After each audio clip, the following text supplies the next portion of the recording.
இல்ல இன்னைக்கு பிறந்த நாளுக்கு வந்து இன்னைக்கு எனக்கு பிறந்த நாள், எனக்கு என் அன்பு தம்பி லட்சுமணனுக்கு பிறந்த நாள். நாங்கள் 2 பேரும் ரெட்ட குழந்தைங்க. ஸோ அதுக்காக இன்னைக்கு வந்து வீட்டில் வந்து என் குடும்பத்தோடு இருந்து எல்லாரோட ஆசீர்வாதத்தை வாங்கி கேக்கு வெட்டிட்டு ஆத்தா மீனாட்சி எப்பயுமே அதோட ஆத்தாவுடைய அருள் எனக்கு எப்பயுமே கிடைக்கும். எல்லாத்துலையும் நான் வந்துடுவேன். இன்னைக்குமே ஆத்தாவை வந்து பார்த்துட்டு போயிட்டு இருக்கேன்.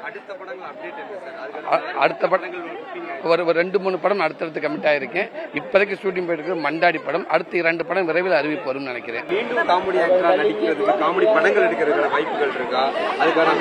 இல்ல இப்ப கதை நாயக்கான படங்கள் தான் நிறைய வருது. மக்கள் அதை இப்ப அதிகமாக விரும்புறாங்க. அவங்க விரும்புறதை நான் கொடுத்துக்கிட்டே இருக்கிறேன். திரையுலகத்துல வந்து காமெடி அளவுக்கு பிரபலமா இருக்கு யாருன்னு வரல அப்படின்ற மாதிரி ஒரு கேள்விக்குறி வைக்கிறாங்க. இல்ல சினிமா துறையில எந்த இடமே காலி ஆனதே கிடையாது. எந்தெந்த இடம் அந்தந்த நேரத்தில் மக்கள் மத்தியில் பேரும்புகள் நினைப்பாங்க.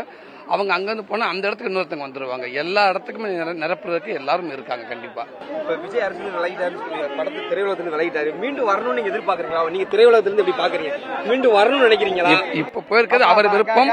திருப்பி வந்தால் மக்கள் எல்லாரும் அவர் ஏத்துக்குருவாங்க. கண்டிப்பா எல்லாத்துக்கும் உங்களுக்கு எப்படி பிடிக்கும், எனக்கு கண்டிப்பா பிடிக்கும். கண்டிப்பா விஜய் இன்னும் எனக்கு சந்தோஷம்.